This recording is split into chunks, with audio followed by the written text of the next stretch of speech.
Football. At the end of the day.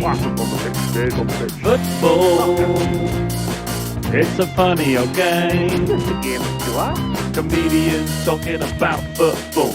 Comedians talking about football. Comedians talking about football. Southgate, whatever happens, Southgate's last tournament as manager, I think, yes, he's been successful. He is our most successful manager since '66. I think this is the chance now to give it the ending that he deserves, and we deserve, and the country deserves, or feels they've got a right to. You mentioned to me that you're a big fan of Southgate. What are your thoughts going into Euro 2024? I mean, you're right. Now is the time, isn't it? I mean, I remember the golden generation of 2006, and that team should have won. I guess 2004 as well. That team should have won something, really. And he is our most successful manager. Oh, he is England's most successful manager. Got to be so careful. But I think there should have been other managers more successful. I think Ericsson should have probably won a tournament with that England team. Euro 2004, especially. 2004, I think, yeah. If Rooney hadn't got injured, I think we would have won it. Yeah, I agree. Yeah, the form he was in, I mean, he was unplayable. Yeah, 2004, I think you're right. They probably should have won that. Even 2002, really, they should have probably gone further than they did. But there is a real crop. You know, the current crop of players. I mean, obviously, Jude Bellingham is absolutely fantastic. But there is a real good crop. Phil Foden is having a fantastic season. So we know Harry Kane can score goals. The defence, I think there are more question marks around, but certainly in the middle and final third. I like Southgate. I think I like Southgate more because of the man, maybe more than the manager. I can accept that there's been tournament games and qualifiers and friendlies where he has made decisions that have frustrated people, much like Hodgson in a way at Palace. I do get that. Yeah. But if you think about what he's not just delivered on the pitch, but off the pitch for England, he has changed the way the average member of the public looks at the England team. You know, for years in the 90s and 2000s, they were seen as like overpaid louts. And I think he has turned them, or helped turn the image of them, into people. The way they reacted, you know, the Euro 2021 final with the violence and stuff, the way that the players were chastised by some of the right-wing politicians, the way they replied to that and held themselves as people, the way that he protected them and talked about them as people, the abuse that the three players that missed the penalty, the racist abuse they got was abhorrent. The way that he talked about that and talked about them as people and again protected them. I don't think I've seen a manager do that. And I got a lot of respect for him for doing that. And I've never met Southgate, and I'm hoping to get him on the Palace podcast at some point. From what I've heard, he's a real stand-up guy. And I wonder if I probably do attach maybe more to that than I do my opinion with sort of national teams and tournament football is nothing's really guaranteed. I know it was kind of written that Argentina would win the last World Cup because of Messi and everything, but like they are knife edge moments in most of these tournaments. And again, in the last one, if Kane doesn't miss that penalty against France, arguably England go through, and then who knows? So I think he's done fantastic with them. He's taken them to a semi and a final, one kick away from winning the Euros. I think ultimately, if they don't win it this summer, and it'll be really hard, France are going to be, you know, serious competitors again. I think weirdly his time will be looked back on as a disappointment, and I actually think it's a big success in the where he's taken the England team from and to.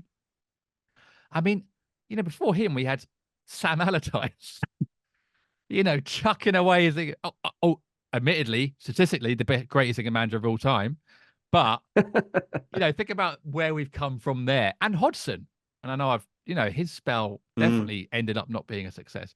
Southgate has moved the England team forward in many ways from there. But Definitely. I know people are judged on results, and if England don't at least make the final this summer, I think he will weirdly go down as a flop, kind of, which I think would be really harsh. But international football is governed by very high bars, so I do sort of get that, and I do understand England fans' frustrations. But I would be really happy.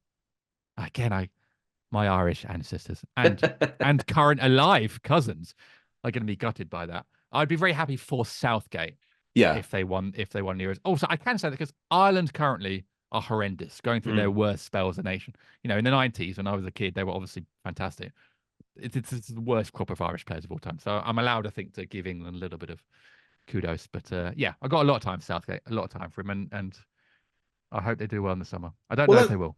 Well, let's finish on that. I mean, when you were talking about Watford on here, you were saying you were talking a lot about Hodgson's reign as a manager, and how when you met him, he was very matter of fact, how you expect from a professional in football. And you were saying how actually it's the story, it's the passion, it's the drama of it all that for us as fans makes us so passionate about this sport. So you're focusing on Southgate there. Now, let's say, touch wood, everything, all the stars align, everything works out. 2024, he manages England to their first tournament win since '66. Now, you go back to 1996, him missing that penalty. Again, you talk about missed opportunities. He scores that, we go through against Germany. We almost certainly beat Czech Republic in the final. Yeah. So for basically him, as it was kind of, made at the time of him being the one who let his country down, in quotations, to then come back all these years later and then win, Euro 2024, and excuse my nationalism here, in Germany. Oh, yeah. Is that the greatest English football story of all time? I think so. I mean, firstly, you said Watford there when you meant Palace, but that leads me on to one of my. I'm glad you did, because it reminds me of one of my favourite moments of Roy Hodgson, which is when he came back. So in the last season. Oh no, sorry, season before, as Watford manager. So just left Palace, came back as Watford manager to Selhurst, penultimate game of the season. We beat them to relegate them, and there is a weird rivalry between Palace and Watford. So not only that, at the end of the game, Hodgson doesn't go over to the Watford fans, walks past the main stand, blows kisses to the home staff. And bear in mind, his team had just been relegated. And then in the post-match said, I couldn't go over to the Watford fans. It was just too far. And it was so good. The ultimate trolling. And that, even before he came out, elevated him in my eyes. Anyway, I think if you're writing a football movie, and we know most football movies are ridiculous, I actually think that's the exact narrative arc you would write of a player missing a penalty, and then whatever it is, 28 years later, managing that nation. It's exactly what happened in the movies, which is why they're probably not going to win it. But it would be nice redemption. He took a lot of shit in the 90s. Yeah, massively. And he takes a lot of shit now, and I actually think he deserves better. Even if England don't win stuff and he never leads them to anything, he deserves better, I think, for what he's done. Yeah, he never did let his country down, and he hasn't in his second stint. But yeah, it'd be the ultimate sort of movie finale, wouldn't it, if he then did that? And then just did a giant, on the podium, giant fuck you to everyone. Germany, the press, the Sun. That would be great if you just called them all wankers. Pizza Hut for monetizing his failure. Yeah. And then just said, I'm out, threw his medal into the crowd and walked off into the sunset, never to be seen again. That I would have massive respect for. Just leaves the waistcoat. Just the waistcoat comes off, drops it one more time. Like a mic drop. Yeah. Drops the waistcoat, gives it the middle finger, and goes off to Benidorm. Who knows? But anyway, best of luck to him. Football. At the end of the day, football. It's a funny old game. Comedians talking about football. Comedians talking about football.